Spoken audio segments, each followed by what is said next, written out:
technologies, what comes to mind? Yes, anyone? Technologies, what comes to mind?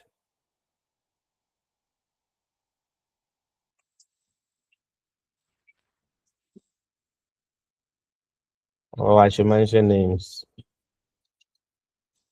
So please mention names.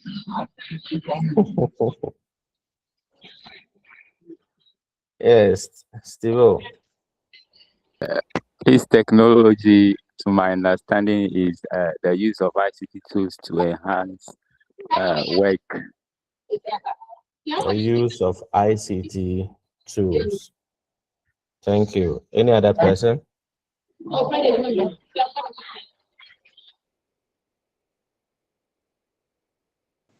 Michael,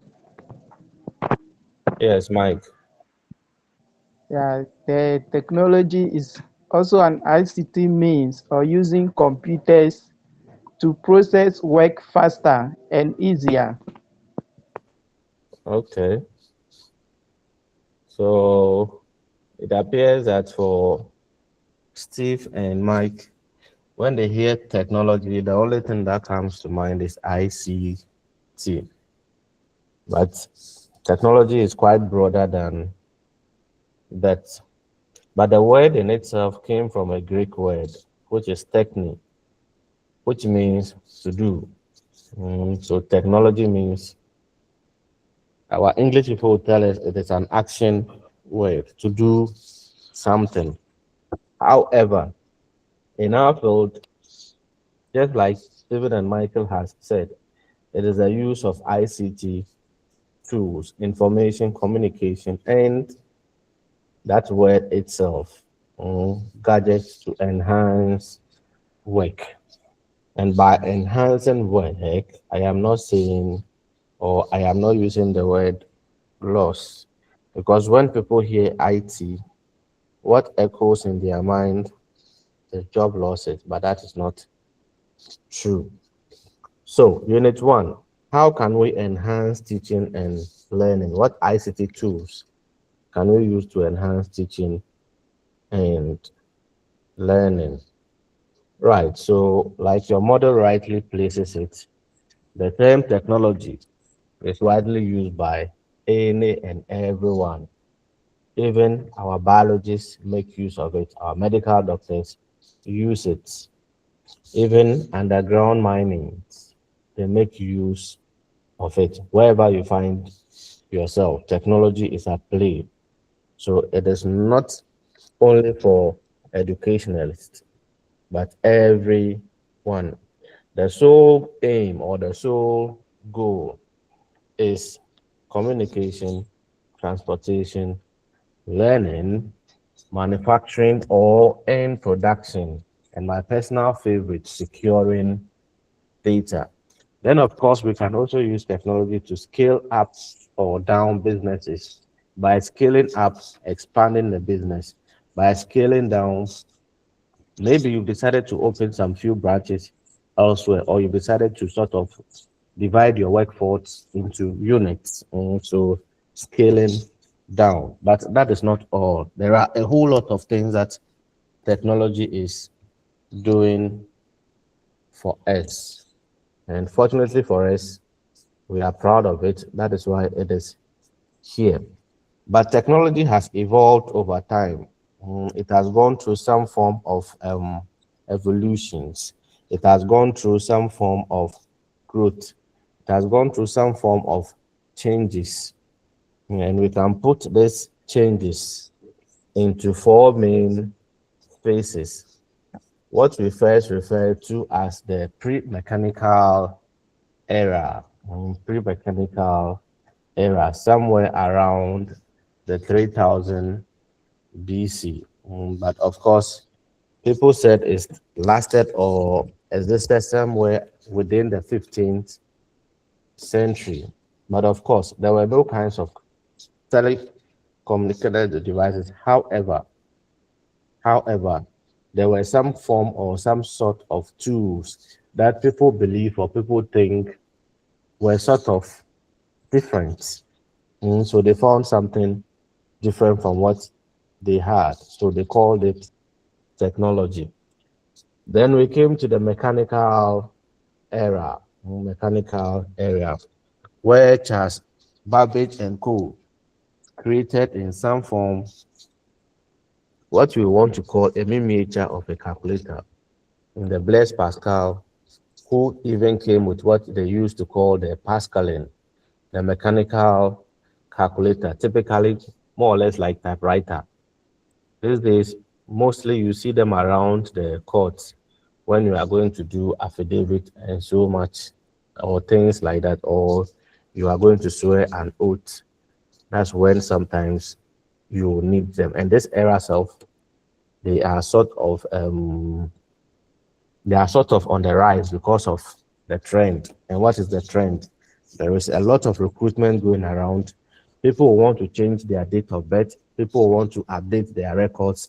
People want to tell us that, okay, their names are this, their names are that. People want to tell us that their date of birth are this or that. That is when typewriters are mostly used. And like it or not, they have played their roles. And our commissioners of oaths are still using and enjoying them. Then where we are right now, or some people want to say where we just left, but we are still there, the electronic era. The electronic era. And this era started after the First World War, or within the First World War. The thing is that we cannot place an actual year on it because at that time we have different world powers. All of them had their own creations. However, they were hiding it. Hiding it from who? Their rivals, their competitors. Because at that time, the element of surprise was key. People had nukes, but of course, they were hiding it. They didn't want their um, should I say superpowers to know, or even their peers or their colleagues in arms to know about it. In that era, the first computer that was created was the ENIAC. At that time, they said it was high speed, but today it cannot compare to a normal Nokia 3310. That is, if it is still in this world, Nokia 3310, if it is still there. But of course, the United States Army was using it, and they made a whole lot of success from that particular ENIAC. The good thing about it is that it brought them victories. And for this ENIAC, the defining moment was the development of vacuum tubes. And that vacuum tube was actually the brain of the computer, what today we refer to as the control unit. Some people want to call it the CPU, but the brain of the computer is actually the CPU. And the vacuum tubes can be equated to the CU of today. Because just as the vacuum tubes was the brain then times, now our control unit is controlling and coordinating everything, even though it is not in charge of the calculations. For calculations, it is the ALU. Then where we are at the moment, or where we hope to get to, the digital era, the digital footprint, where whatever you do will leave a trace. As soon as you turn your data, somebody knows where you are, because for some of us, our locations are always turned on. The bad thing is that if your location is not turned on, your digital or smart TV would not be able to respond to your phone as its remote. Neither will your smart TV respond to your phone as its remote. Neither would your other IoT devices also respond to your smartphone as its controller. So like it or not, that location is very, very important, very, very crucial to all our IT equipment in our home, even your lighting systems. Those of you who have lights that respond to our smartphones and electronic devices, like it or not, they need the location to be able to do that. So right after the 1980s, when IBM decided to go to the homes rather than belonging to the rich in society or state institutions or private institutions, decided to give or put personal computers into the hands of individuals. We had some form of evolution. People want to term it as the third industrial revolution. But the most important thing is that at that particular time, ordinary human beings could procure to go to the market and buy a computer for themselves. And it was fun. It was nice. Until, of course, they started losing out. Other players in the market came in. So IBM decided to sort of move into the mainframe and give out the home to or surrender the home to the mini or micro computer to HP and the likes. HP, the Dells, the Toshibas, and even today's Toshiba has even sold itself to another party. So they go by another name now. So basically, this is how computers have evolved over time. Even the digital computers has also evolved over time.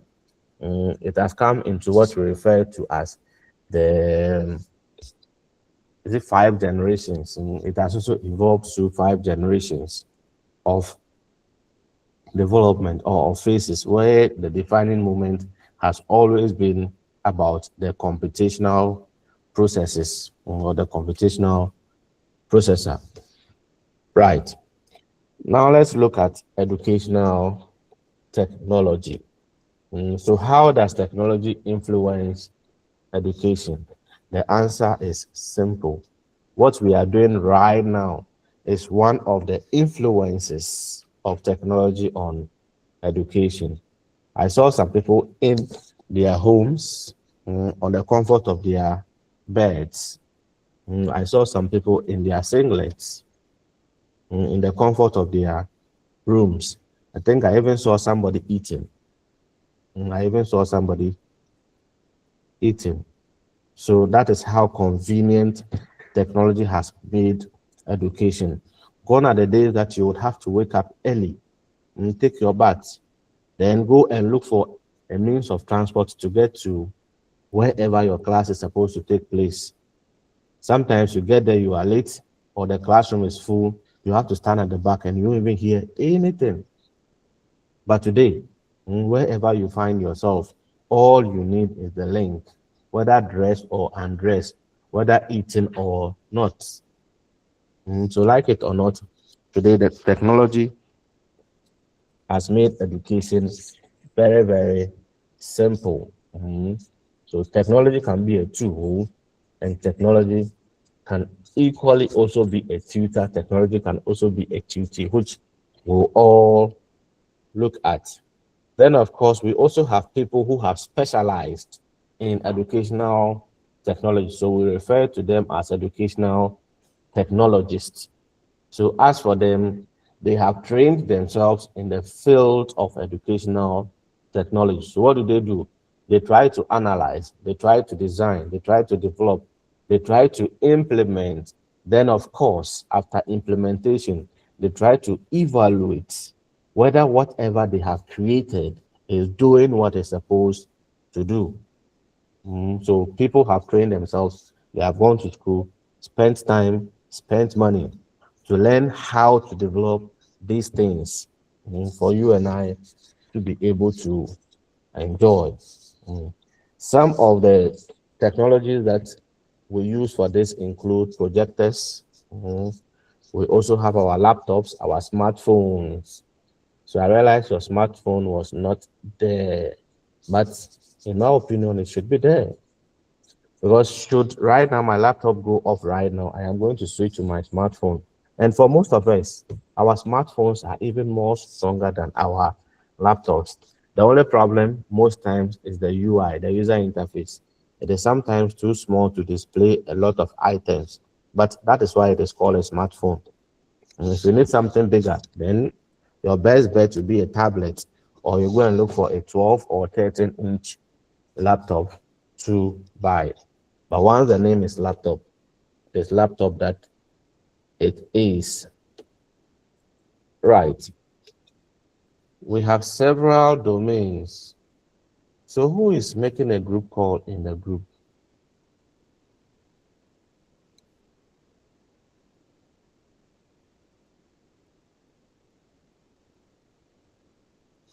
So who are those making? Humble King, please. You are making a group call in the group.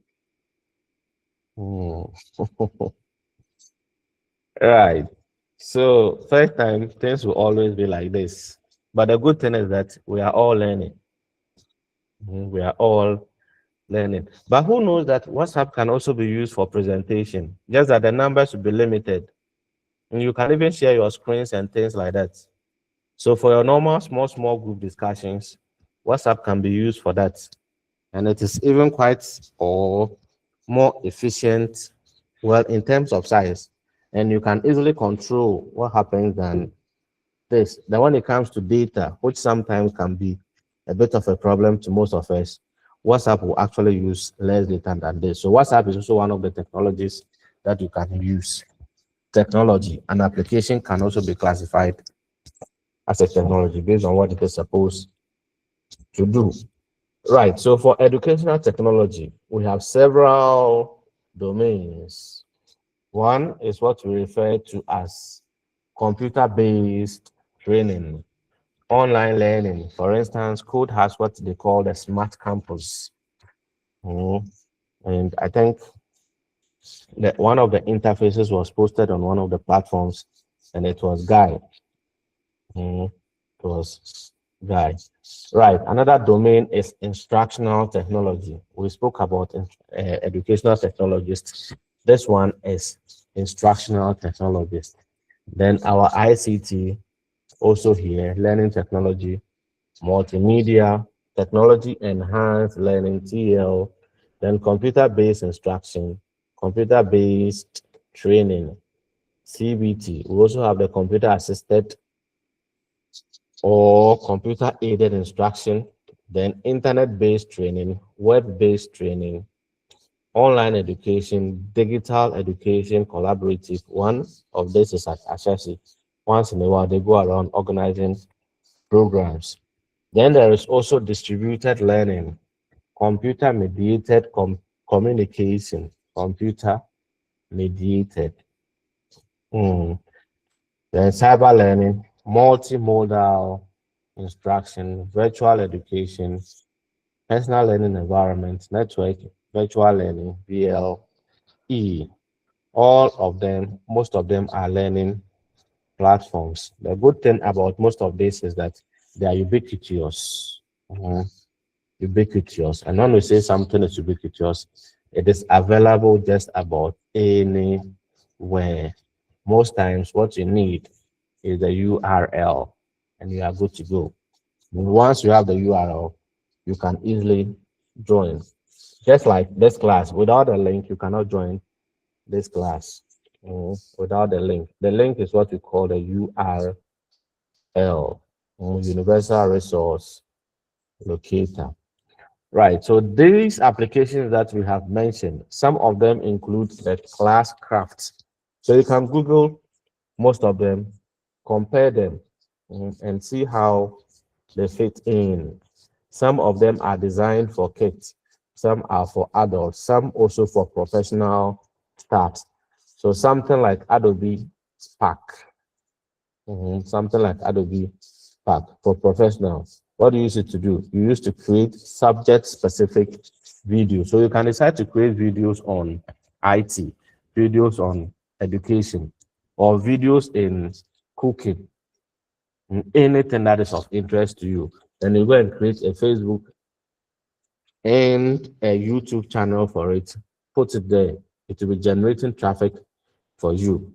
You get enough traffic, then you get to get some small coins from either Facebook or YouTube.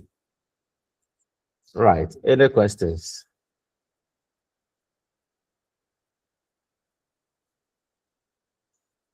So if you have any questions or I say something that you don't understand, you can put your hand up and we address it as we move on. Then we also have the seesaw. Its job is to sort of facilitate communication between parents, teachers, and admins. And the website is also there. Then my personal favorite, Google Classroom. Google Classroom. I think I've created a lot of classes for most of the courses that I teach. Let me see if I can show you some so that it will not be like so. Google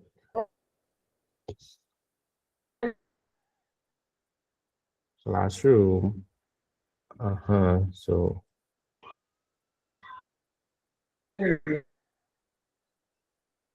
let me share that screen rather.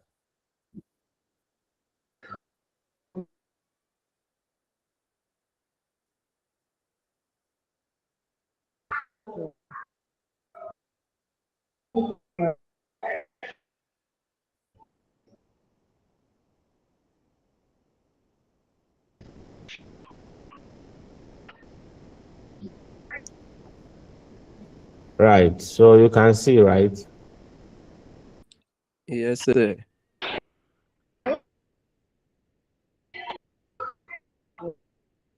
So these are some of the courses that I teach, and I use Google Classroom to sort of manage them, giving exercises, assignments. Sometimes I even forget the deadlines. But once I put them here, forget about it. Google will always remind me, and Google will also remind them. So all of this, and I think I have also archived some, those that I've completed. So all these ones, I've completed them. So I have archived them. But this one is only on my work mail. I think there's also another one in my personal email. But this is how it works. And this is how it works. You can use it to manage all your classes, and it's pretty smart. For most of us that are quite busy, you don't want to forget anything. This guy is yours. This guy is yours. So let's go back. And you can try some too. For normal discussions.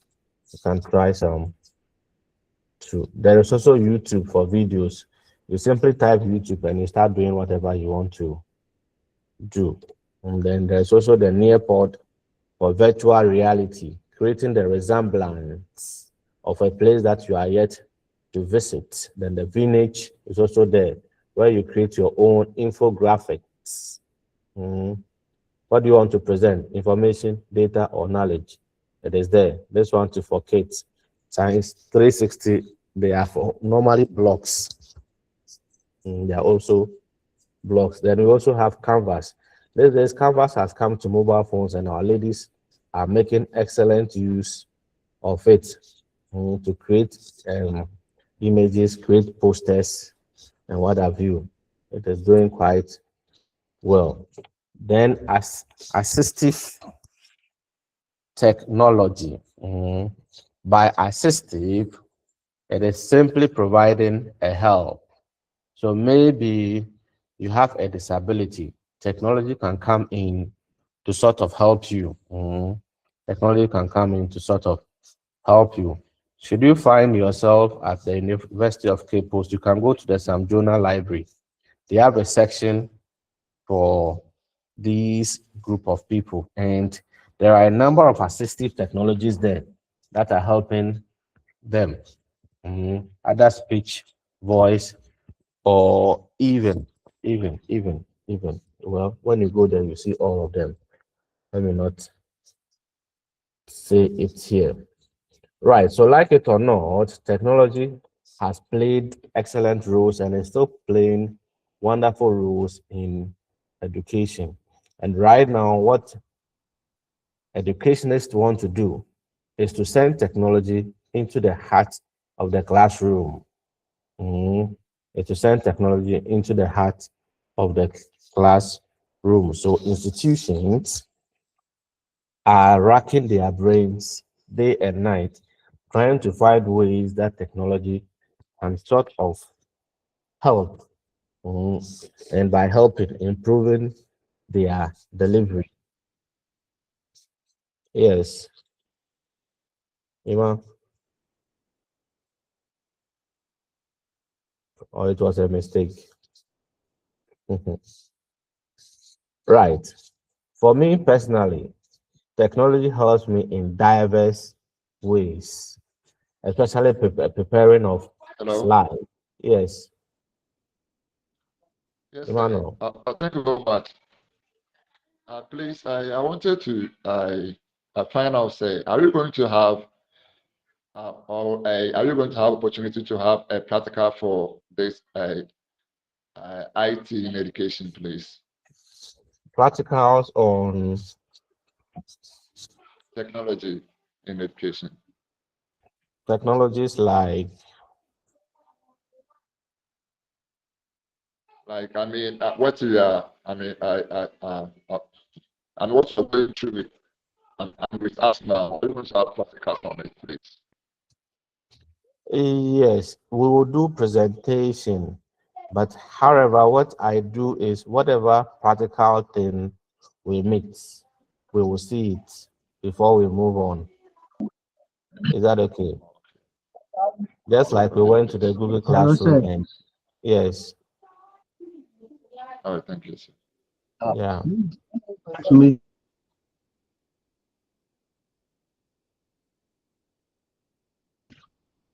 yes, binding.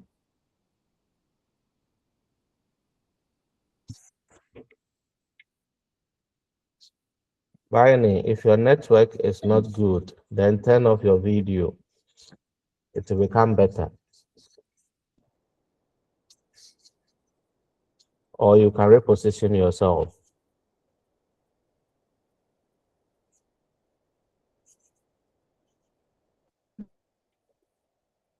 Right. So whatever practical thing we meet, we will do it and then we move ahead. However, if you feel there is any practical that we might do, you can also draw my attention and we'll see how best we can do it. But to set a day aside for practicals, that would be far-fetched. Right. So I was saying that for me in particular, I use technology every day. Right now, I am using technology. When it comes to my slide preparation, technology. And even for this particular course, I think there are slides on it. I have plenty. I think I have slides on all the units. Mhm. I have slides on all the units. I think I got it from my boss and it's still there. So maybe from next week, we'll start using the slides. And slide preparation should also be one of the skills that as IT students or that as students who are learning IT should be able to sort of prepare easily. Right. When it comes to you as well, technology should be able to grant you easy access to learning materials. The way a non-IT person searches for information should not be the same as you. So there should be some form of variance. Then the way an IT person or you communicate with, let's say, Meta AI should be different from how someone who has not done IT communicates with Meta AI.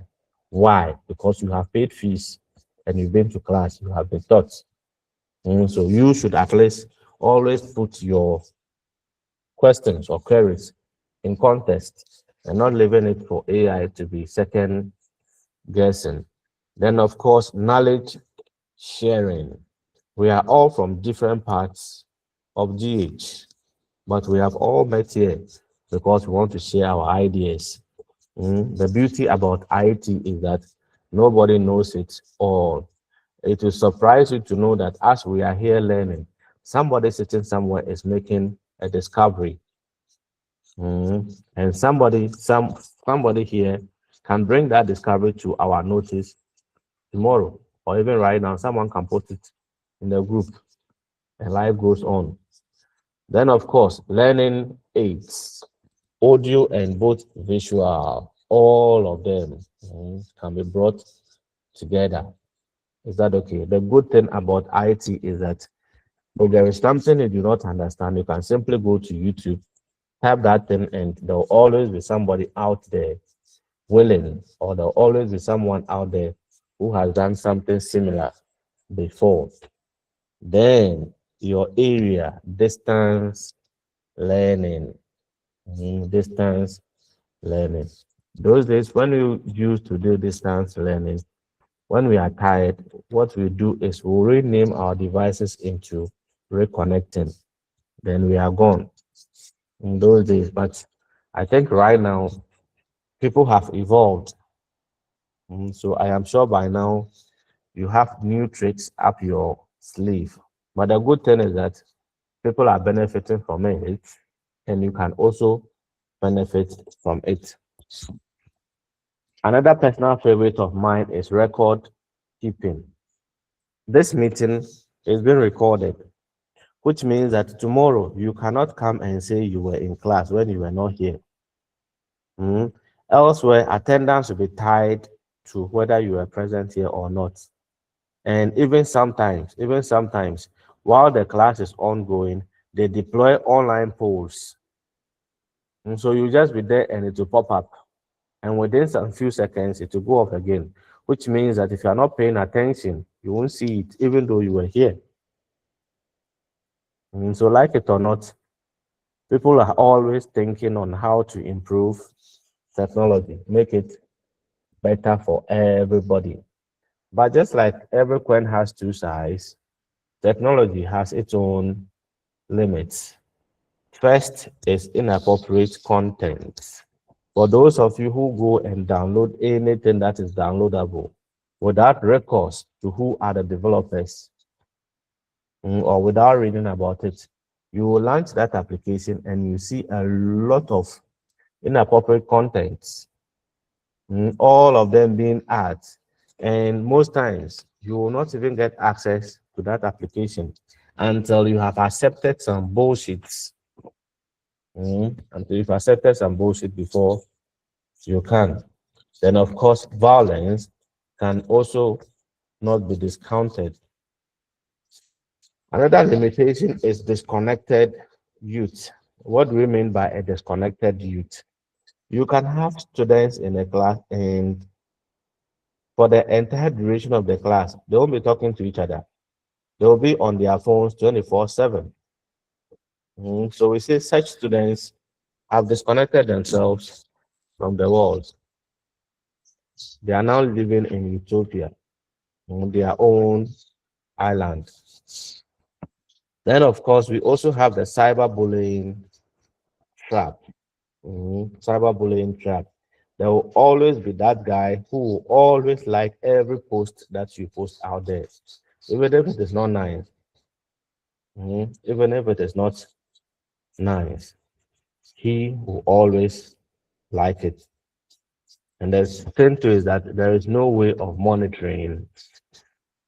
There's no way of monitoring. The least you can do is to block people from, or block him or her from viewing. But for most of us ladies, it is the viewer that we are interested in. What we are interested in is the trolls, the attention that it gives us. However, we are not interested in the repercussions. Mhm. Then, of course, there would always be cheating. There will always be cheating. These days, you go to WASI centers and you hear rumors like, oh, so and so students were caught with smartphones, even in an exam hall. And just on the news too, was it last week or last 2 weeks? We could all bear witness to the fact that some youths decided to go and beat up one of their teachers because he did not allow them to copy. And they had to arrest them, put them before a court of competent jurisdiction, and they even sentence them or find them. I think it was 2,000 or 3,000 or 4,000 or so. But they mentioned the amount. I just wasn't paying attention. But that is the decision of the court, and there's nothing you can do about it. But like it or not, technology has also enhanced cheating. It has made people into, should I use the word cyber fraud? If there's something like that. Then, of course, the method distraction. Students can be in class and they'll be chatting. Students can be in class, their attention is on WhatsApp. There's nothing you can do about it. So, like it or not, these are things that you have to be wary of.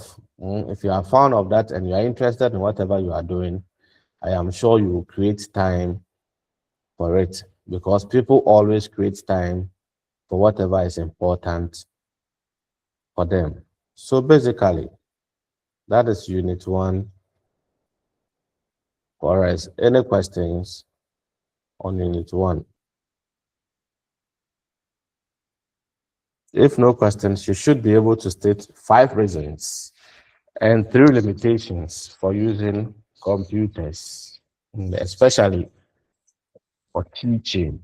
You should be able to state 5 each. Then section 2, integrating technology into teaching and learning process using the TPAC framework. Using the TPAC framework. So, Sir, question. please go on. Please, during one of your lectures, you made mention of block when it comes to the domains of the technology. So I wanted to ask, what is the block?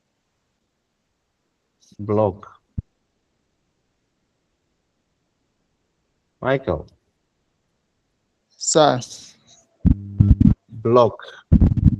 Yeah, block. In domains of technology.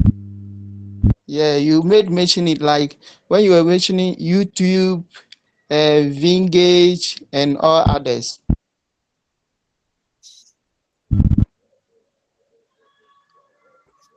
Is there any other person who remembers that particular sentence?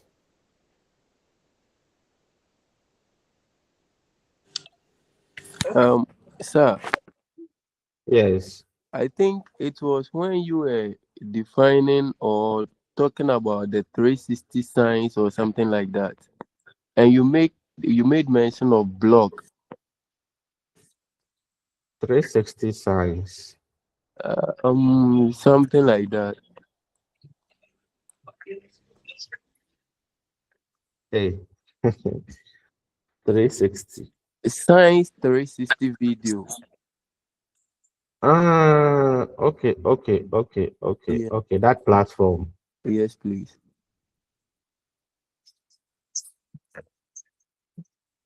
360. This one. Okay. Blog. This one. Yes, sir. So a blog.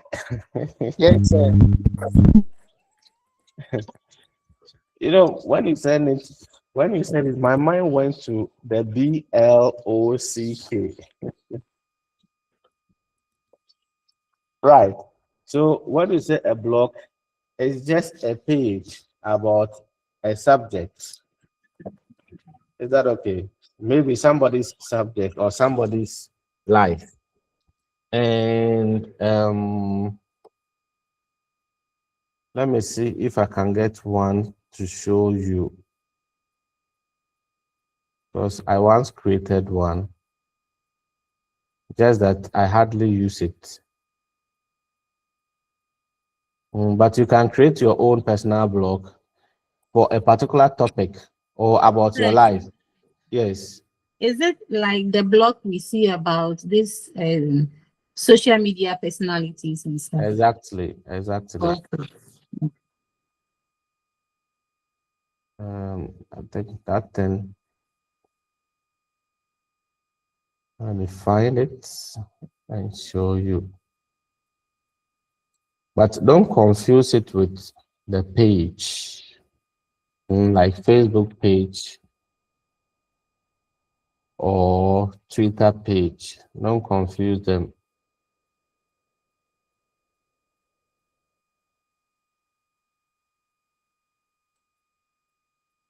Okay.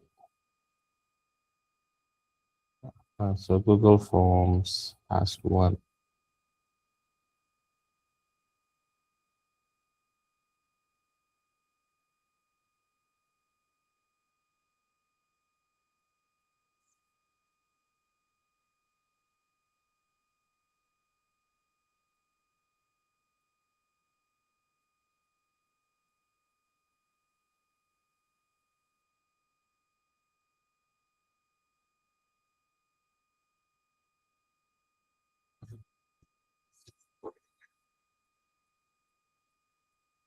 Right. So this was something that some time ago I did. Something that some time ago I did. But interestingly, I don't like the first page. It's the second page that I always liked. Yeah, this one.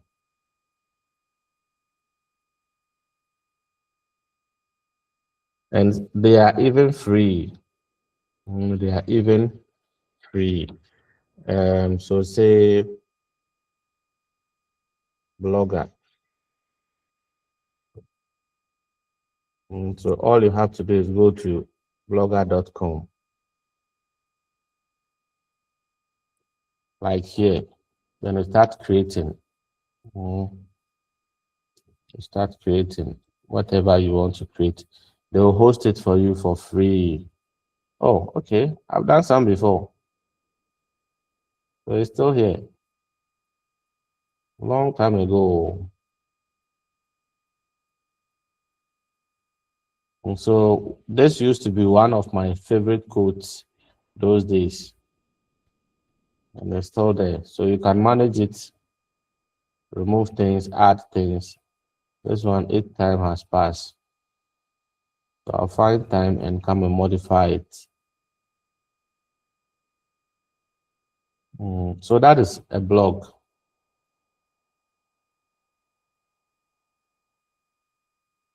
Blogger. Any more questions? Please.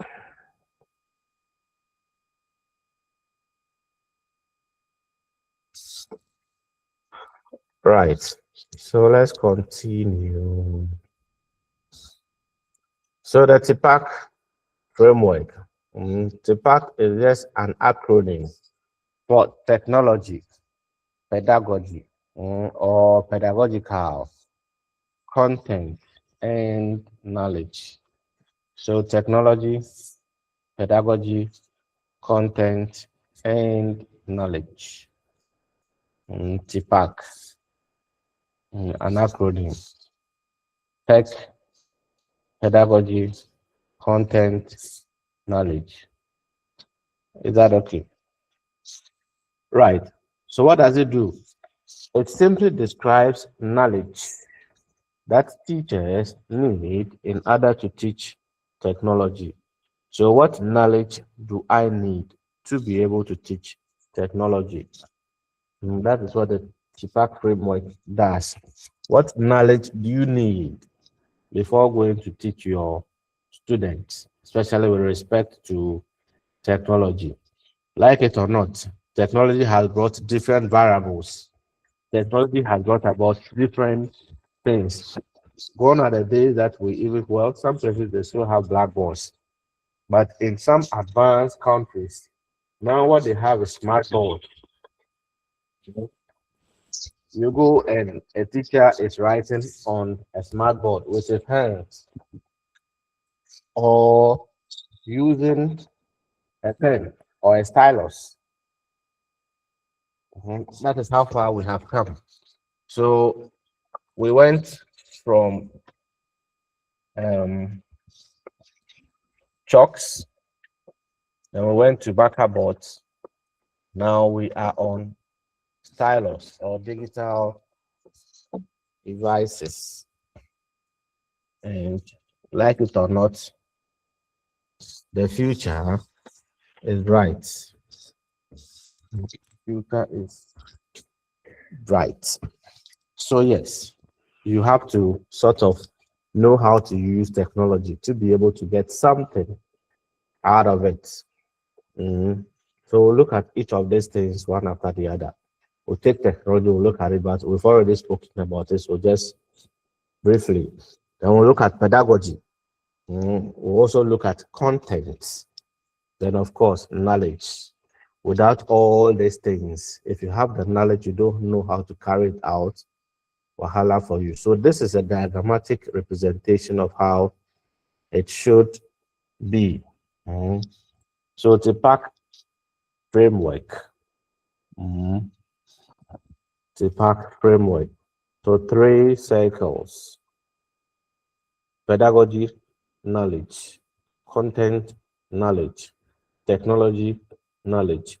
Then, of course, just like Venn diagrams, in between our TK and CK, there should be technological content knowledge, which is also a field on its own.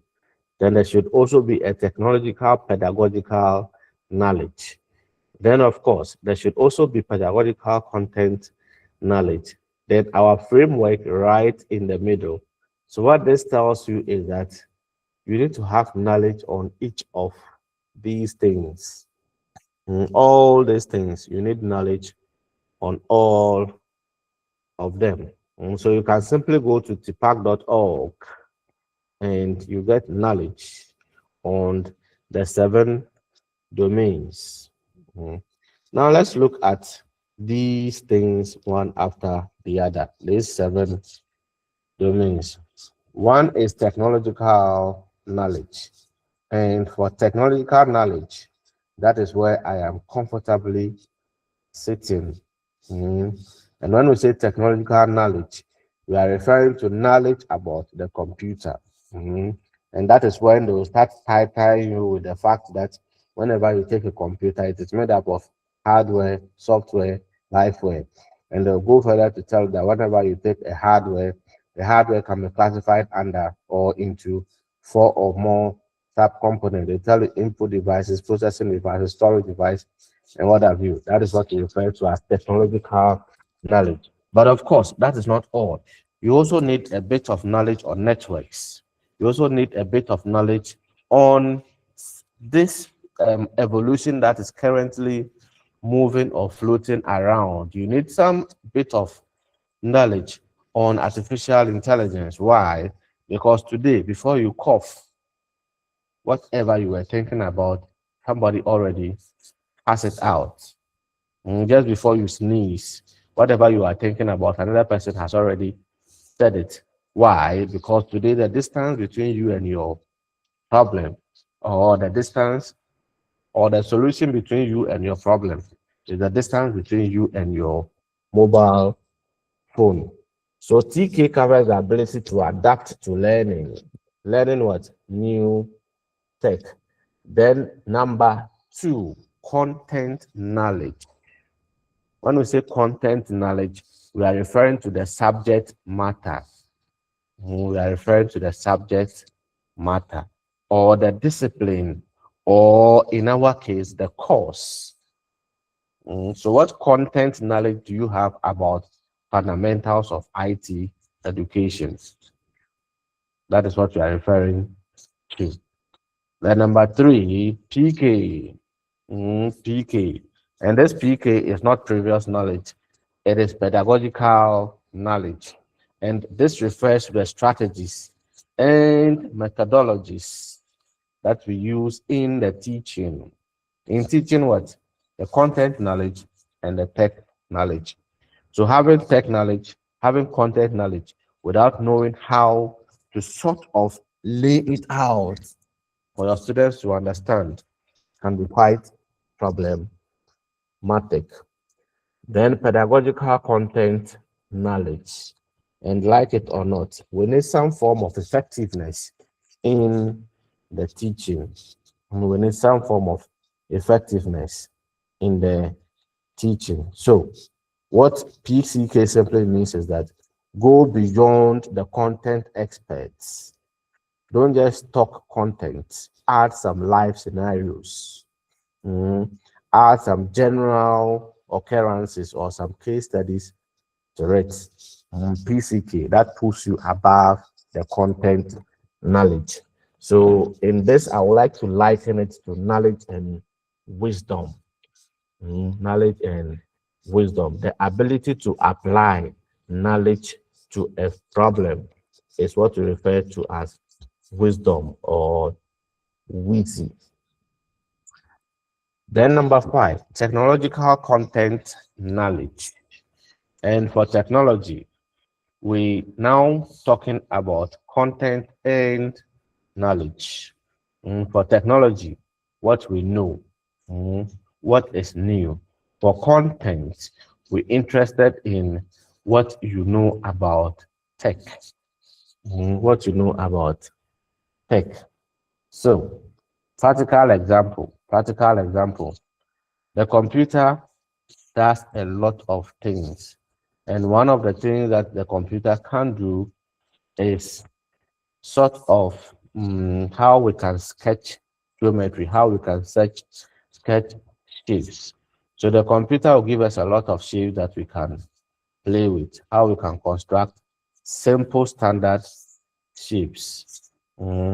But we can also link them together. We can also put them together. We can also play with them. Then TPK, number 6, the technological pedagogical knowledge, where we want to look at the existence of knowledge. We want to look at the components of knowledge. We also want to look at the capabilities, of these technologies that we use in our learning. What is their upper bound? How can we understand these tools that we are using? And most importantly, how do we choose the best tool? And how do we know this tool will solve this problem for us? And practical example of that is these days, most institutions have stopped using register to check attendance. What we now see are BVDs, biometric attendance systems, and they are doing quite well, if not the best. They are doing quite well. And we also have chat rooms these days. Right. Then the last one, the 7th one, technological pedagogical content knowledge. Now we are bringing all of them. We are bringing all of them. What are we bringing together? We are bringing technology, we are bringing pedagogical, we are bringing content, and we are also bringing knowledge. So small. Like people say, tiny drops of water makes a mighty ocean. So for you to deliver, you need an understanding, you need a representation of all of these 4 components. And like it or not, each of them have or has a role to play. For instance, pedagogical techniques will make use of that technology in a constructive way, in a way that when they are listening to, they may not be tempted to sort of fall off or sleep off. So, bottom line is for TPCK, you need to make sure that you understand it. You understand it. So, you can go to etipac.org and read more about it. one thing that I would want you to put at the back of your mind is that all these things are necessary in today's Ghana, in today's educational system. And like it or not, people are using it. So should you refuse to use it, you're on your own. The world will still move on with or without you. So what did we look at?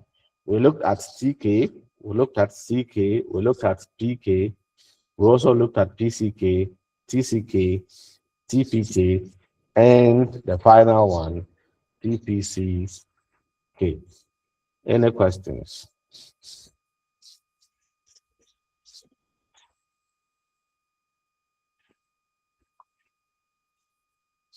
All right.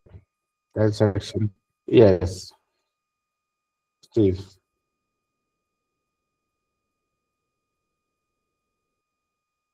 Steve. Oh,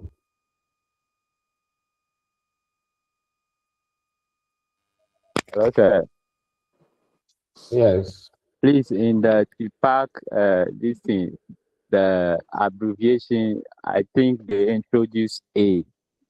What the pedagogical this thing is PE. Where from the A? Yes. The pack framework, they introduce A. So one school of thought. Hello. Right. So one school of thought says that T for technology, Yes. PA for pedagogical, C for content, K for knowledge. One school of thought. Is that okay? Another Yes, school sir. of thought says that we just want the thing to make sense. We want it to rhyme with the people that are supposed to use it. We need it to sort of rhyme. And by rhyming, we are saying that it should make sense. Is that okay? Because if it doesn't make sense, why should people learn it? If it doesn't make sense, how are people supposed to keep it in their head? Is that okay? Yes, So sir. just put at the back of your mind that the A is not any separate component. It's not Okay. any component. We just want it to make sense.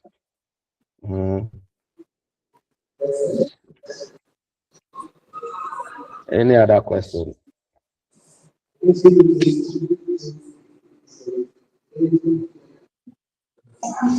Yes, that's me. Hello, sir. Yes, sir. Yeah, please, can you go over the PK again, please? PK. Yes, Are you referring to the PK as previous knowledge or PK as pedagogical knowledge? pedagogical knowledge. Right. So when we say pedagogy, we are referring to methodology, the approach. Is that okay? The Yes, please. methodology, the approach. Okay. How do you teach certain things? Everybody has a way of delivering. Everyone has a way of sort of introducing his or her teaching. So what is your Yeah. approach? What is your method? Is that okay? Yes, please. Right. Any more? Thank you.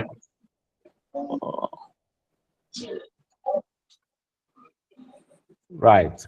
So please, once again, technology for the tools, ICT tools that you intend to use, then content, knowledge about the subject matter or knowledge about even the IT tools that you are going to use. You should know how to use them. Pedagogy, what methodology do you intend to deliver? Then knowledge, right? So I'll also leave the self-assessment 1.2 for you to go and look at your PK, TCP, whatever. There are also some objects there that you can play around.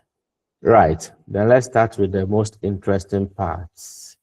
Computer as an object of study. Computer as an object of study. An object. What is an object?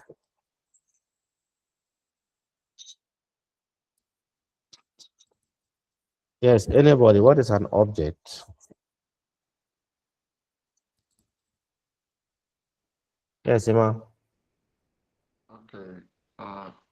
From my knowledge about object, I understand object to be a material or something that you can touch. Something that you can touch. A material. That is fair enough. Thank you very much. So something that you can touch, a material. So that is a computer for you. The computer can be an object. And by being an object, it can also be a thing. Just a minute.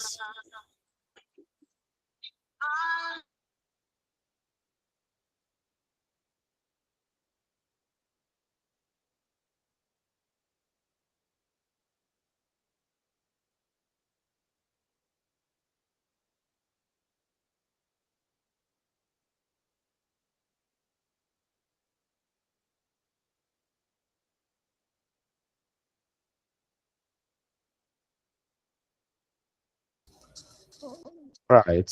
So sorry about that. So the computer is an object. In fact, an object of interest to all of us. In what people will call person of interest, we see it as an object of interest. Just a minute. Yes, sir.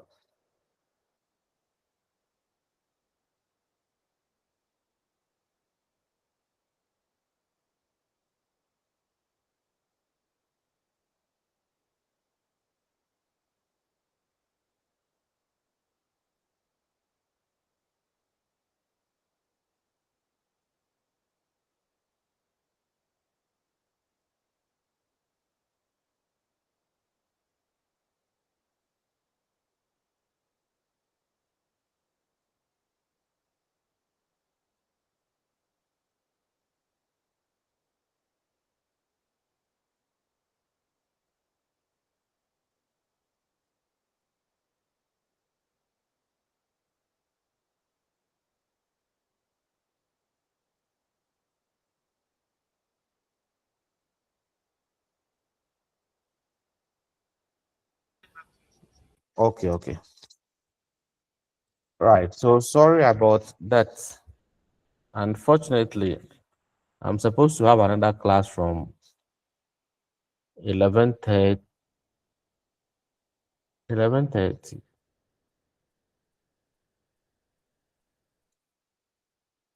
Wait, let me confirm because I think that one is 12:30.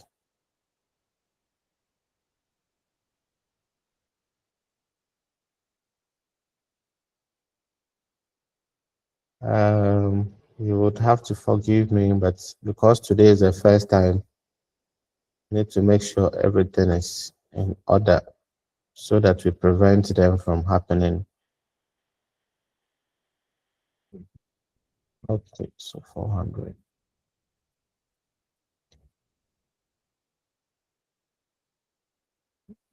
Thank you, but it's not here.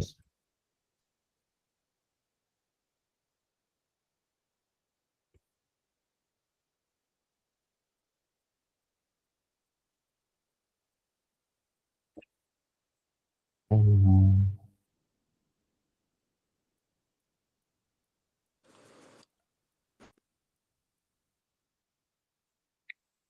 Hello, sir. Yes, madam. Yes, I think it's true. We have it up to 11:30. It's up to 11:30. No, it's 2 So hours. is it 1 hour? But we We started started at at 10:30, 10:30. so we close at 12:30. Yeah, Pardon? please. Pardon? I just checked.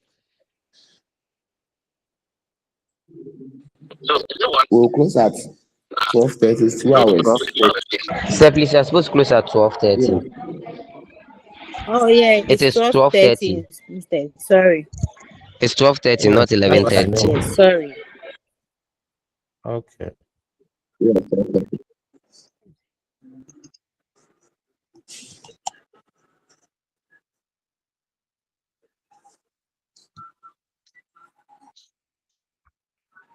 But do you have any class before this one? Yes. Okay.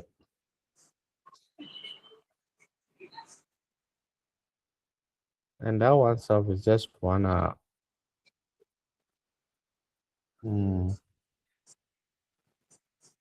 Wow.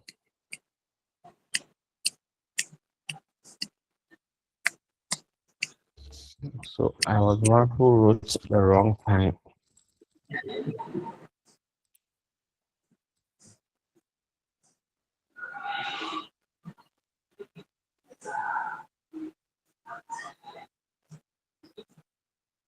Right. So while we wait for Sammy to get back, let's continue. Right. So the computer as a tutor, the computer as a teacher, the computer as a lecturer. And for the computer to function as a tutor, it needs to be in a specific area. For instance, the computer can be a programmer. And by being a programmer, it simply writes codes. And these days, most AI applications are good in virtually everything. They are good in virtually everything. All you have to do is ask. Maybe initially they'll try giving you some mumbo jumbo. They'll try telling you that, okay, to do this, you have to do that. To do this, you have to do this. And that is also because we've not placed it in a context. Is that okay? One beautiful thing about the computer being a tutor is that most of the time it is based on a certain decision. And these decisions are normally, or they normally involve the use of conditional or conditionalities or conditional clauses or conditional statements, whichever you want to call it. Practical examples are the if then statement or if else statement or the while loop or the for next. All of them are what we refer to as conditional statements. So they will only be executed after a certain condition has been met or is met. So do you think it is possible for a computer to replace a teacher? Raymond, what do you think?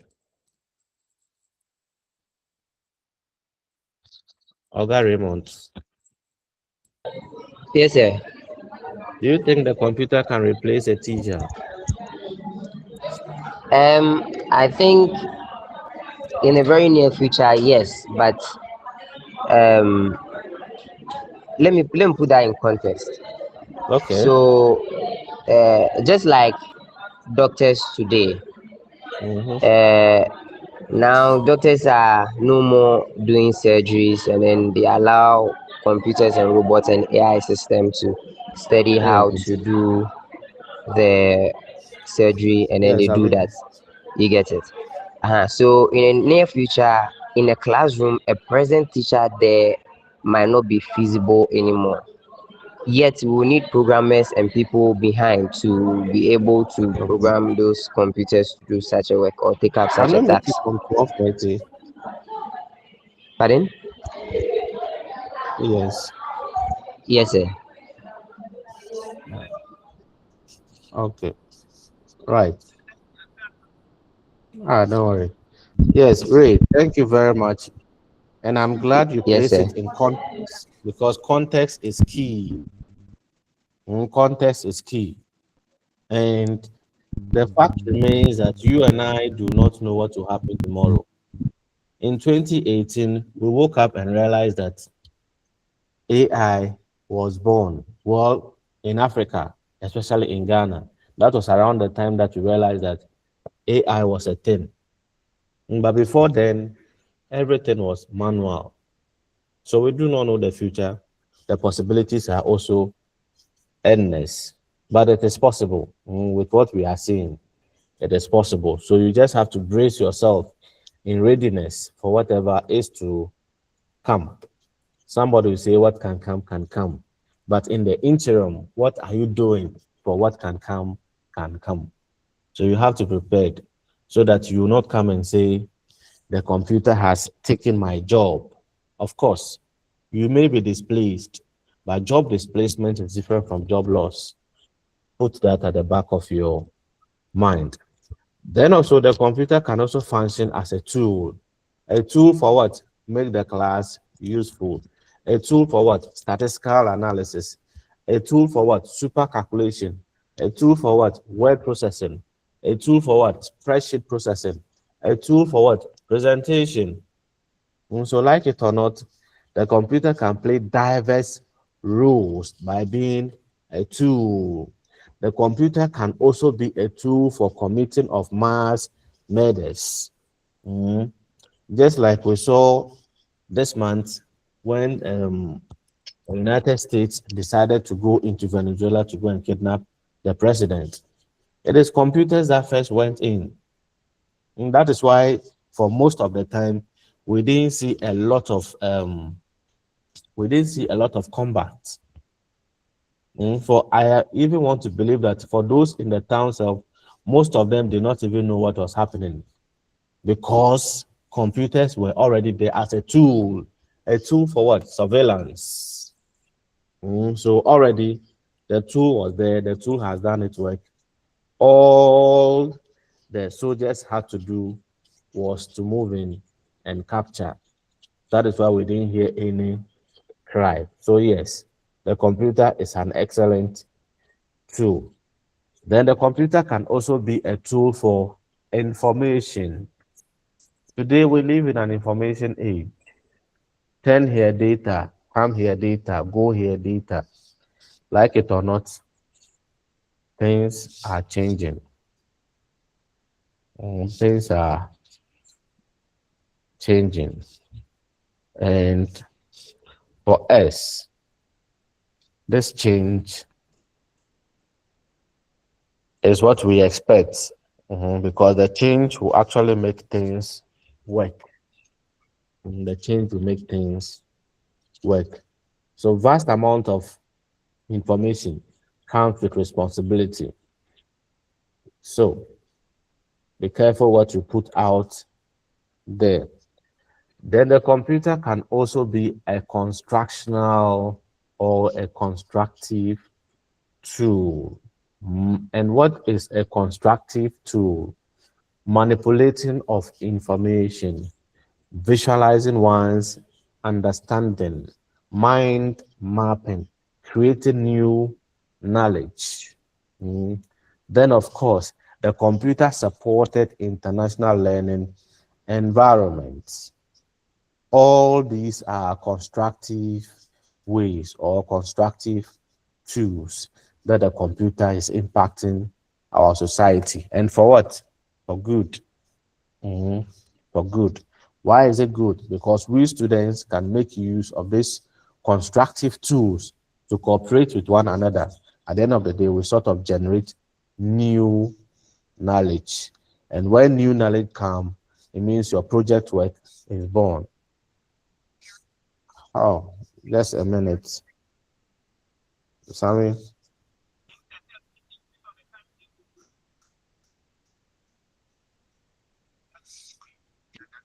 Three to four on the timetable.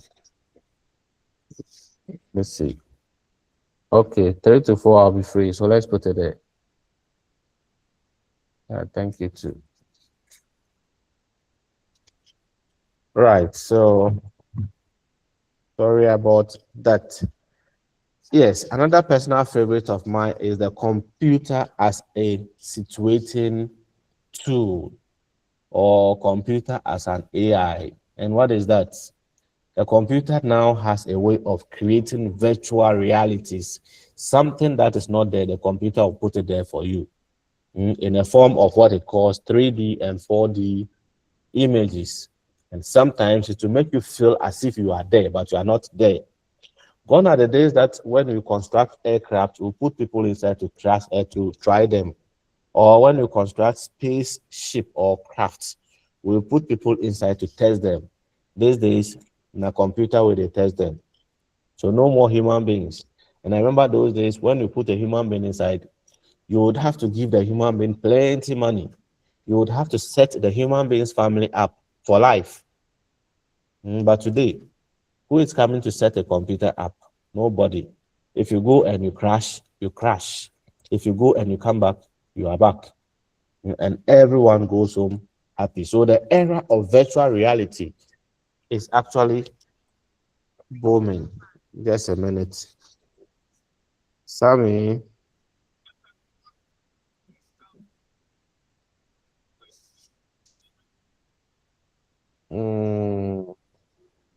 Should we make it every day?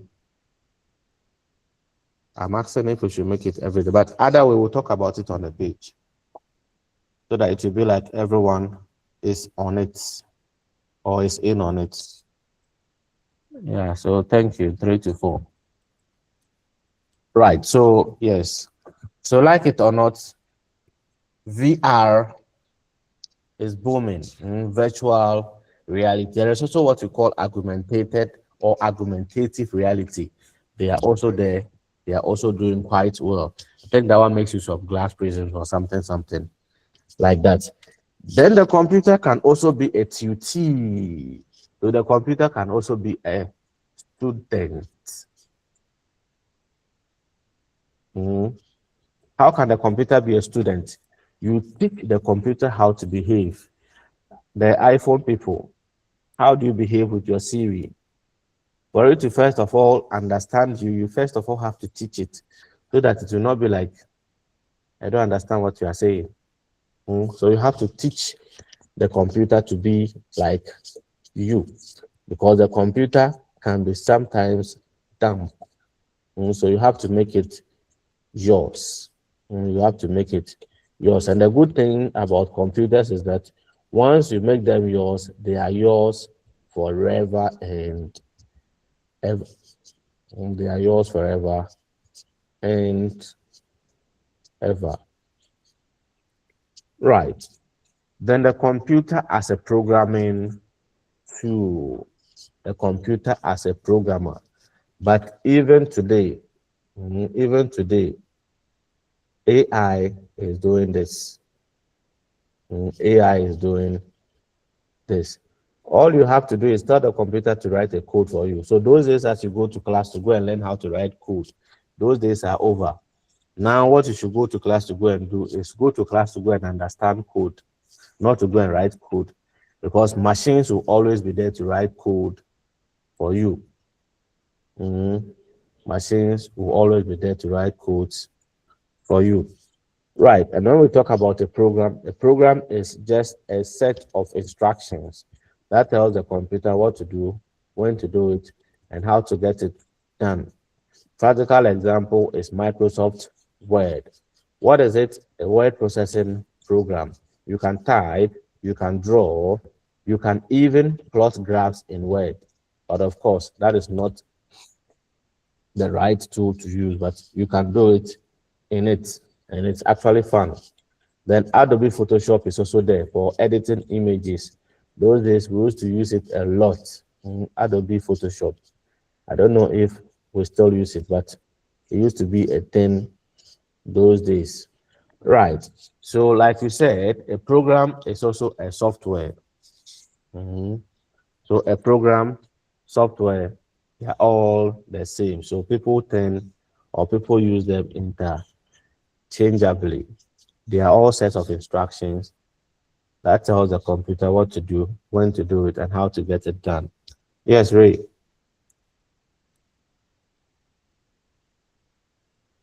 I wanted to give the definition for a program, but you My network is Okay, delaying. Sorry. thank you. Right, You're welcome, sir.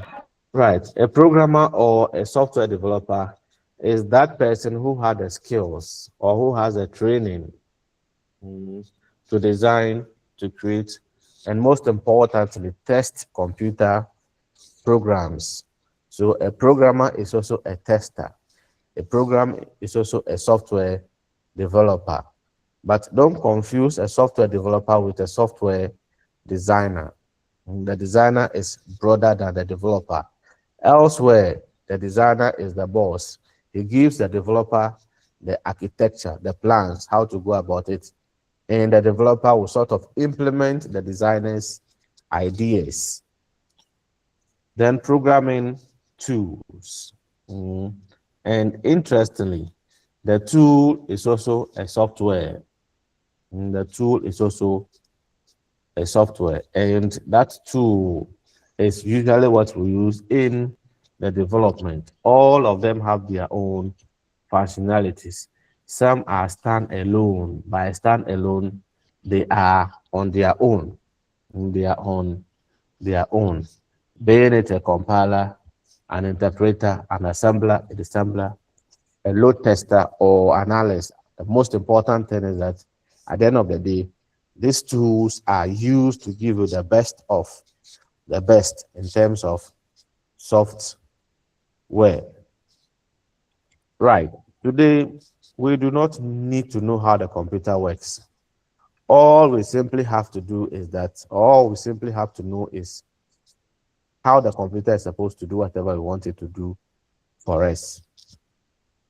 But we do not need, or let me rephrase it, we do not need to know the implementation details of how computers perform their tasks, unless of course you're an IT person. But to a layman, what he or she knows is that I click on this button and this gets done, or I click on that button and this gets done.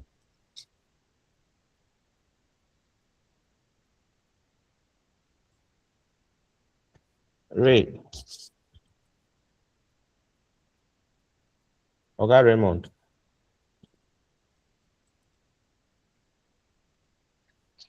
Comfort. Hello. Sir. Hello. Yeah, Okay, sir. so right, so you can hear me. I'm sure it was from the first side. I I didn't thought, know. okay, I find it from another side. okay,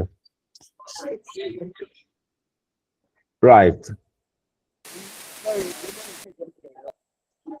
So today, people, you and I, or people in general, do not care about the implementation details, how the computer gets its job done. All they know is that I click. Hello, sir. Yes, I'm here, sir. You were calling my name. I wanted to see if you were hearing me because someone Oh, complained that. yes. Yes, your sound is clear. Okay. The only people who today are concerned about the implementation details are those who study computer science, those who study ICT, those who study IT. As a program, they are the only people who are interested in the implementation details. But we, the ordinary users, we don't care. What we know is that the computer is doing what we want it to do. So when we say computer programming, it's simply the process of designing and building executable programs to do what? Achieve a particular purpose. A particular purpose. And sometimes people refer to computer programming as coding, but they are all the same. People use them interchangeably.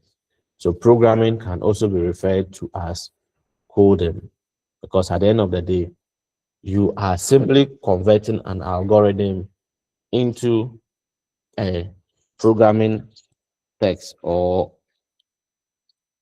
a language in a programming or in a high level. Well, people also write in lower level languages, but mostly high level, the Javas and what have you. Right. One thing that you need to pay attention to is that sometimes software development can be referred to as the entire thing. So, for instance, you are building something like, say, WhatsApp. WhatsApp is quite broad. So, you cannot simply say you are developing a program. But what you are doing is you are developing a program. But these days, those things actually do not make anything. But just know that we have one, software development. We have software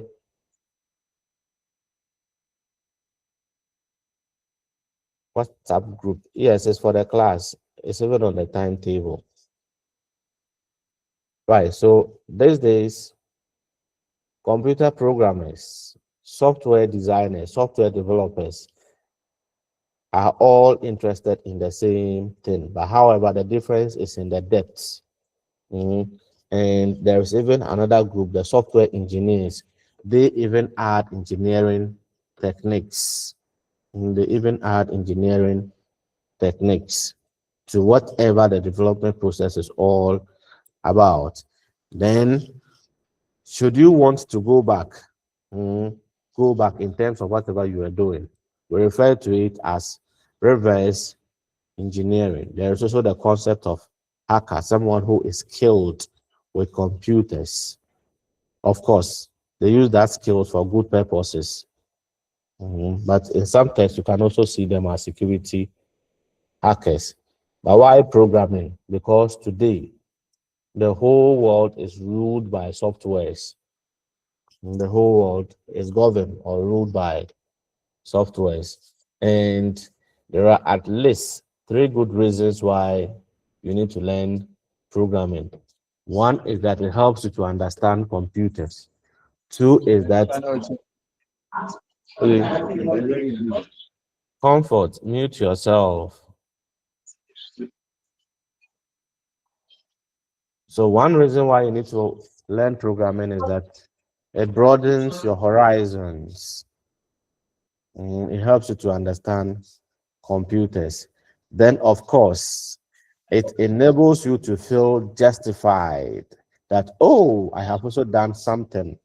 I remember the first time I wrote Hello World in VB. I was so happy. I was so comfort. Please mute yourself. Then over number 2, learning also helps you to find out how the computer behaves, what it needs. So in essence, it gives you some form of analytical mind. Why do you need an analytical mind? Because we live in a problem world. And by problem world, what I mean is every day there will always be problems. Beauty is that the computer will always be there to help us navigate through whatever problem we find ourselves. Right. And just so you know, UPSA has started computer programming as a core course. So that is one of the things.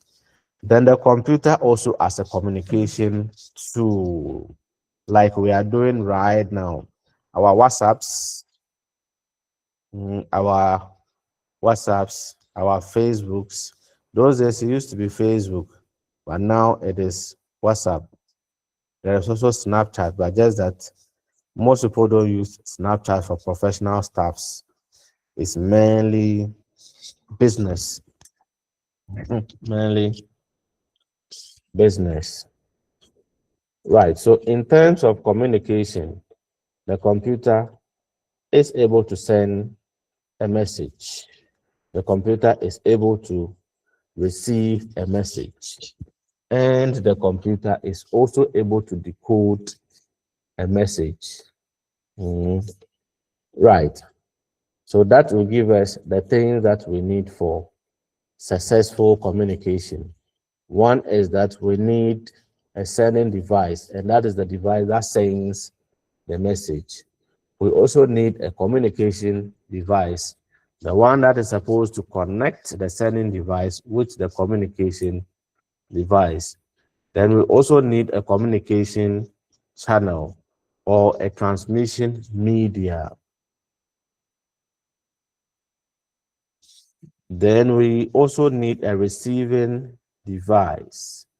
A receiving device, the device on which the message you are sending will be received. Right. What are some applications that support computer communications, especially over a network? One is that we need Tim Berners-Lee. And who is Tim Berners-Lee? The World Wide Web. So, teachers, students, everybody can use email to enhance teaching and learning. Question is how? But of course, these days, email is sort of a bit archaic. Google Classroom, just like Google Classroom makes use of the email.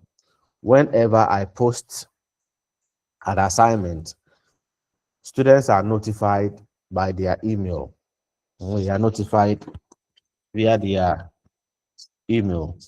Then voice over IP and video chats, what WhatsApp is currently championing.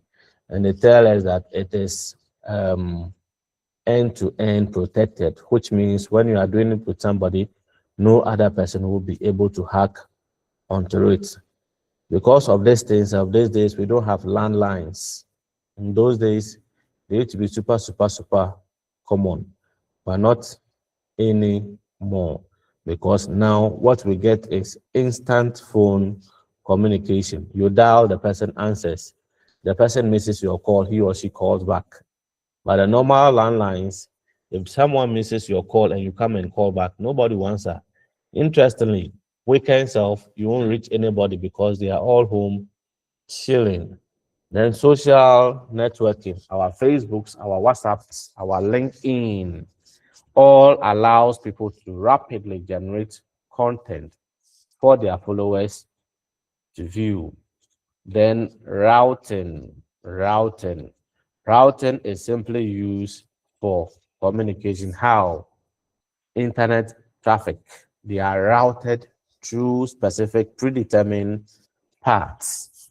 And what they actually do is that they take data, which is in the form of packets, and decide on which direction it should go. Is it going to person A or person B or person C? Uses of computer communications, especially the wireless messaging services. We can use it to and from our smartphones, our cell phones, game consoles. As in, for instance, you are playing games. Sometimes they communicate. Text messaging is also there. Either mobile to mobile, mobile to email, web to mobile, or mobile to provider like MTN. You can also communicate.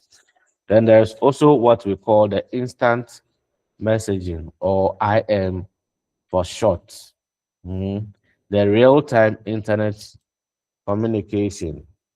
And what does it do? It simply allows mobile devices to exchange messages with one or more mobile devices, or even on online users. Good thing about this is that they come with options, either the mobile to mobile option, where a wireless instant messenger will communicate with two or more mobile phones, walkie devices. Then mobile to personal computer, where a wireless instant messenger can communicate with a mobile device or a personal computer. Then web to mobile, which simply forward messages from a personal computer to a mobile device.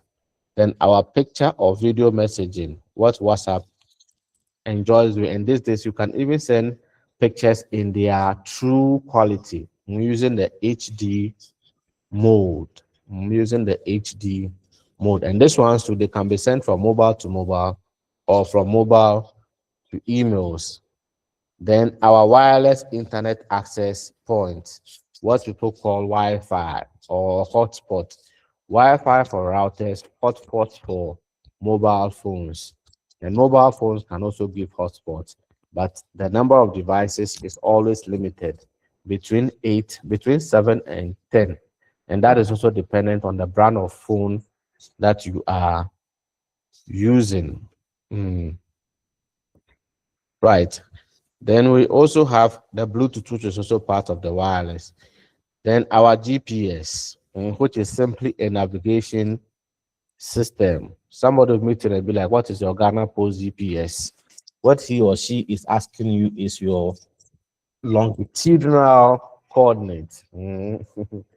Those days, it used to be a thing, but nobody asks for that anymore, except you are filling form. So this is how they sort of work. GPS, your coordinates, what people will say your X and Y coordinates. So that is about communication devices too. Then computer as a social learning tool, social, society, social, Facebook, social, LinkedIn, all are social learning tools. Even our Zoom, mentioned Skype here, but the last I checked, we organized a funeral for Skype. Then IMO or IMO to WhatsApp defeated it hands down. Right. So social learning tools are simply tools that we use for pedagogical and agricultural purposes. So find out the meaning of pedagogical. Oh, we just spoke about it. What we didn't speak about was the agricultural purposes. So find out the meanings of that, especially in relation to social learning. But please note that some of these tools are used in schools. Some are used in corporations or businesses. Why? Because they improve communication. Why? Because it is easy to transfer and share knowledge or information across departments. And you will realize that those days, somebody will tell you that WhatsApp is not an official platform for disseminating office information. But today, is that the case? Big no. People are rewriting their communication policies. Then also collaboration is also one of the things. And interestingly, these days we have Google Docs. So two or more people can work on the same document online. Web conferencing like we are doing right now. It's also there. And they are doing wonderful. They are doing wonderful. So they also have a document management system which provides storage and management of enterprise. Good thing is that most of them operate on cloud-based systems and they work in what we've referred to as pay-as-you-go services, where we have anything as a service, software as a service, platform as a service, and things like that. So I mentioned Google Docs. Then group where group of people work together on a project, one project. The thing is that you can even form the group. Then you assign permissions to each member of the group. We also have the voice mail. You go out there, you call somebody, the person is unable to answer. You hear a message. You have reached so and so and so. Leave a message and I'll get back to you. And in Ghana, some people's devices are like that. We call them voicemail messages. Then our blogger is here again. You can use a blog to create a site, educate people about a particular topic. Facebook is also there, and these days Facebook is actually gigging, and by gigging, Facebook now has a place that they call marketplace where you can go and buy anything at all you want to buy. Just be vigilant. If the person is not your friend, but is a friend of friend, be careful. You can get scammed. We also have the Google Hangouts. Mm, it's not really that thin. Mhm. I hardly see people using it. I hardly see people using it. Instagram, very good. People are using it here and there. Are you on Insta? Hey, anti-comfort. Sir, Yes. Are you on Insta? Is the question sometimes you hear. So you can all see the importance of distance learning. Mm, Irrespective of wherever you find yourself, you get to enjoy the class. No questions asked. Unlike those days that they can even sack you for, in quote, improper dressing. They can even sack you for wearing chaliwate. I used to have a professor in UCC who always comes to class with chaliwate. I think on one occasion the dean came and wanted to sack him, but because he was a doctor at that time, the dean just called him outside and they spoke and he came back. Today he's even a professor and he's doing quite well. But that is the beauty of IT. Skype is also sort of fading out, but it's vibrant in some countries. It's only in Ghana that Zoom has taken over. And even Zoom self today, Zoom is having stiff competition from Google Meet. Having a stiff competition from them. Then we also have Twitter. But today, Twitter said we should call them what? Yes, anybody. Twitter said we should call them what? X. X. X. Twitter said today they are called X. So we should Mm-hmm. rebrand them and call them X. Then we also have YouTube. Whatever content you are looking for, you can search for it and you get it. The beauty about YouTube is that you can also create your own channel, do your own content and post it. If you get a lot of viewership, YouTube will start paying you for that content. They will start paying you based on the number of views that you have. Then my personal favorite, learning management systems. Today, because of GTech rules, most distance learning institutions are creating their own management system. And UCC has, or Code has what they call the smart what? This smart learning? No, smart campus. We have smart campus. So for some of your classes, that is what you will be using, and it is super nice. Super nice. So like it or not, the world is changing, and whoever does not change will be left behind. And trust me, you don't want to be left behind. You want to join the bandwagon. Right. Any questions on what we have done so far?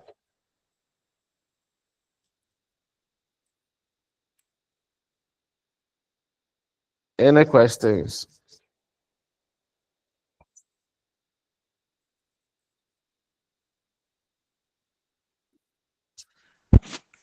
Yes, sir. Yes, sir. It's Michael. You said that how computer process information, we as laymen, we can't understand. What about the technician, those who repair the computers? Did they also understand how it really works?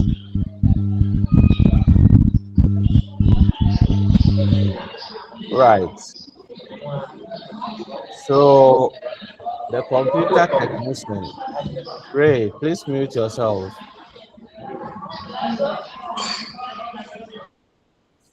Right. So his question was that we, the laymen, do not understand how the computer processes information. How about the technicians? For most technicians, or for technicians, what most of them do is sort of repair. a sort of repair. But of course, to understand the language of the computer, you have to be in quote schooled on it, not necessarily going to class, but you can also go to YouTube and learn it, and it is not difficult. It is simple zeros and ones. That is the language of the computer. So whenever you press on any key, whatever key you press on, the keyboard will simply convert it into zeros and ones or electric signals and send it to the CPU for processing. So as to whether a technician will be interested in that thing, that is what I don't know. But for computer scientists, for information technologists, for computer engineers, or for any other person reading these related fields, they will want to understand the mathematics between or behind these paradigms. Is that okay? Yes, sir. Thank you. Yep. Hello, Any more sir. questions? Yes, yes. Please, my question is out of what we just discussed.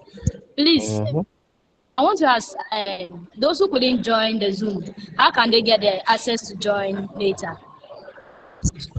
So, I think next time what I'll do is that I'll share the link before the class. Is that okay? Or anyone who joins can share the link before the class on the page. Is that okay? Okay, okay, sir. Right. Any Hello, more sir. questions? Yes. Please, some of us find it difficult to even join the platform. We don't have the link, so we have to call people all the way from the office at UCC before they send us a link. Hello. So, hello, hello, Yes, I'm sir. listening. I'm listening. Yes, some of us have find it difficult. Currently, I'm at Akachi Center. Some of my colleagues couldn't join, so we are only using my phone to join. And even with this, we have to call from the office at UCC. So, is there any platform that we can be on and then have access to the link if we share it anytime? Right. So, please, if you're not contributing, kindly mute yourself.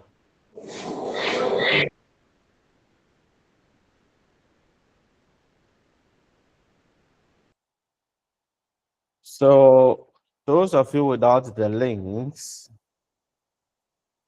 you can ask your coordinators. I believe timetables with the links have been sent to the study centers.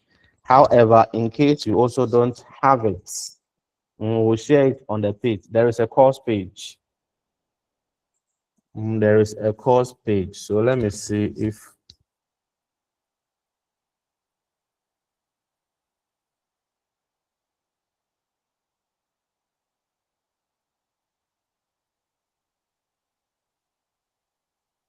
right. So I'll just share it here. You can join the WhatsApp group. Then from there, the links to the class will always be shared.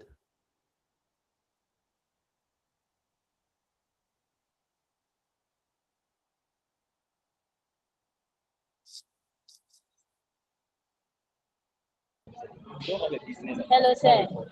Yes. Please, the recorded one. Please, can you resend it so that those who couldn't get access or join will be able to? I don't have access to the recording, so you would have to talk to your colleagues or you have to talk to Okay. Code e-learning, but I don't have access to the recording. Oh, okay. Yep. Thank you, sir. You're welcome. Sir, please, do we have a page for this particular program? Yes, there is a page. That's the link I'm trying to share in the chat. Okay. So you can use that link to join the WhatsApp group. Yep. Okay. Right. So Hello, I've sir. shared it. Yes. The system and system software, the hardware, which of them control the computer to perform a basic function?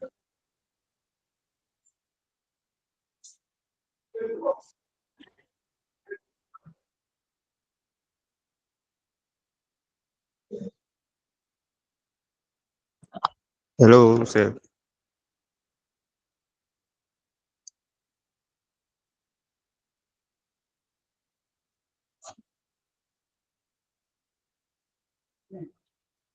Yeah, hello, sir. Hello, sir. Yes, I'm Hello. listening.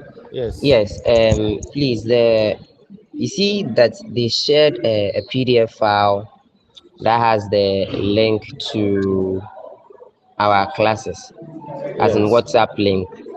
Yeah, Yes. most of those links has expired. Do you get it? So if we are trying to join, we are not able to join for the various courses. I just So sent you another one right now to the chat. So join the class page you from sent there. another one to where? To the chat right now. Sir, it's not opening. The one you just sent is not opening. Okay, Sir, because most of the WhatsApp links have expired, so we are not able to join. sir, the one you posted now is not functioning. Yes. That's what I'm checking. Okay. But the one on the this thing, the timetable, I It's guess the link working. is working. I just joined. It's working. The one on the timetable is working, but the one said just posted. That is what I just used to join the group right now. Then share the one on the timetable. The one on the timetable is for Google Meet. We want the WhatsApp page. Let me see if I can share from the WhatsApp group. Okay. Hello, sir. Yes. The system software and the hardware, which of them control the computer to perform a specific task? Specific tasks. That is Uh, software. Softwares are so, designed to perform specific tasks. thank you, sir. Yes.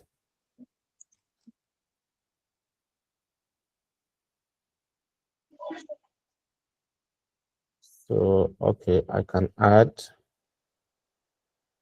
So, unfortunately, I cannot generate a group link, but I can add members. But those who are in the group can try and see if they can add. Please, I posted the link into the chat. Okay, thank you. Welcome.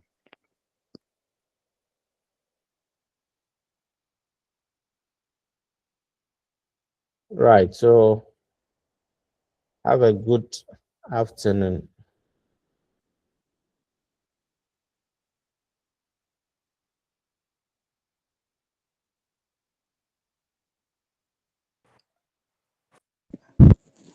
Sir, He has left.